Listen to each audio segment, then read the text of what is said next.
இந்த யாத்திரைக்கு கிடைத்திருக்கக்கூடிய வரவேற்பு என்பது ஒவ்வொரு பகுதியிலும் இருக்கக்கூடிய பெண்கள் இங்க சகோதரிகள் எல்லாம் அமர்ந்திருக்கிறார்கள்.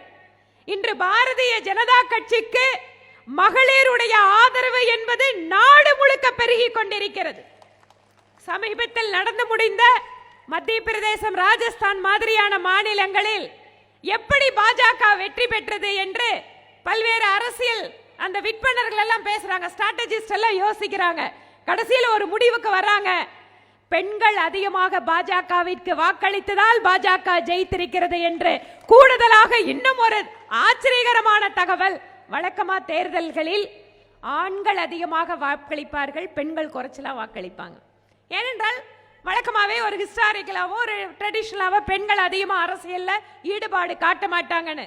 அது பழைய இந்தியா.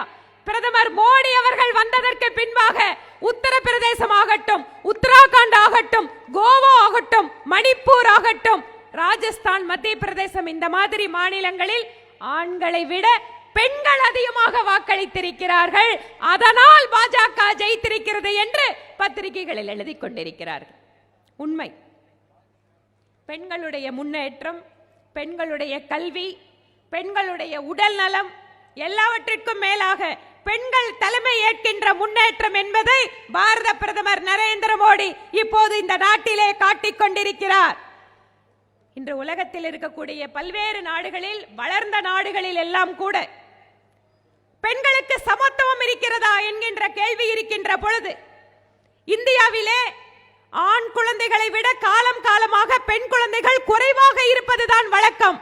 ஆனால் பிரதமர் மோடி அவர்கள் எடுத்த முயற்சியின் காரணமாக, பல்வேறு திட்டங்கள் வாயிலாக முதல் முறையாக வளர்ந்த நாடுகளைப் போல இந்தியாவிலே 1000 ஆண் குழந்தைகளுக்கு 1020 பெண் குழந்தைகள் இந்தியாவில் இப்போது இருக்கிறார்கள் என்றால், பெண்களுக்கு, பெண் குழந்தைகளுக்கு இந்தியா எப்படிப்பட்ட ஒரு வருங்காலத்தை வைத்துக் கொண்டிருக்கிறது என்பதை நாம் புரிந்து கொள்ளலாம்.